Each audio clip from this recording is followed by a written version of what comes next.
Welcome to Saturday Shred Show. I'm Chris Groh, and last week Red Bull did the kind of thing you can only pull off if you've got energy drink money. They took that profit margin and put it towards buying a collection of rare boards from heroes like Jerry Lopez and Greg Knoll. Then they gave those boards to a bunch of pro surfers and sent them all to the Tuamotu Islands. Upon arriving in French Polynesia, they quickly rented a mega yacht, scripted the whole trip like a docudrama, and filmed the entire thing from like 50 different angles. Not since Quicksilver's Young Guns has there ever been such a show of free market capitalism in waters formerly run by pirates, and I say good on you, Red Bull, for bringing attention to surfboards and the people who build them. Today we talk about a board made by someone with their own place in the Shaper Hall of Fame. Geoff McCoy shapes boards on the easternmost tip of Australia in Byron Bay, and over the years many who have surfed his boards describe it as a mix between uncovering a mystery and receiving a revelation. Look close and you'll see that this board doesn't have any concave on the bottom of it. Looking up close, you can even see that what you rock your straight edge back and forth on this board is not V. This board has continuous curve on it on the bottom of the board from rail to rail like this, and that's different from a V, which comes up in the center like a teepee with a flat panel angling down towards the rails. This board just has a gentle curve throughout the entire hole from rail to rail. The positive benefits of a curve like that from rail to rail are that it helps the board go from rail to rail in turns,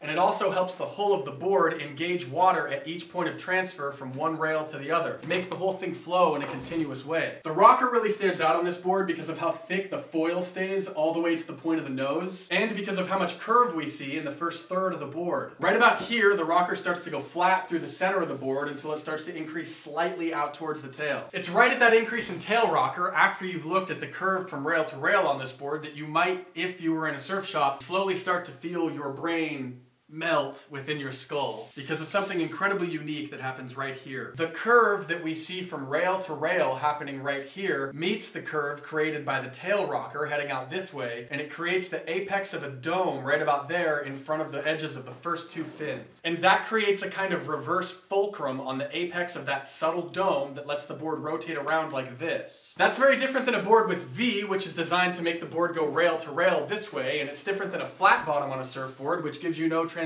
point at all. This board, however, gives you unique transition opportunities from all angles. If you want to see what I mean, check the video of this board being surfed in the YouTube info below this video, and notice how at times on the first wave in that video, the surfer seems to be constantly pivoting and adjusting no matter where he is on the face of that wave. Dimensions on this board are 6'3" by 21 by 2 3/4. And when you look at this, it's easy to see that this has more volume than any other board that we've done on Shred Show, coming in at a massive 43 liters. A lot of that volume is found in the tail outline back here, and when you surf this board, you'll notice that when you're dropping in. If you can imagine paddling on this board trying to catch a wave that is coming from that direction towards the tail of this board, you're paddling this way and you feel all this volume lift you up the face of the wave because it's so buoyant. Because there's so much buoyancy in the tail because of how wide the tail is, the tail does not sink down into the face of the wave. Instead, the tail gets carried all the way up to the crest of the wave where the lip is about to apex. Once this tail has floated all the way up to the apex of that wave, right where it's going to break, the water hugs and grips to the soft curves on the bottom of this board all the way until it lifts it all the way up to the apex, and then right as it breaks, it kind of slingshots you right into the face. That makes surfing this board a very different experience than what you'd have on a board with a tail that had less volume and had different bottom contours. On a tail with less volume, you'd be paddling for the same wave coming from that direction going this way, and the tail would sink more into the face of the wave as you were paddling it.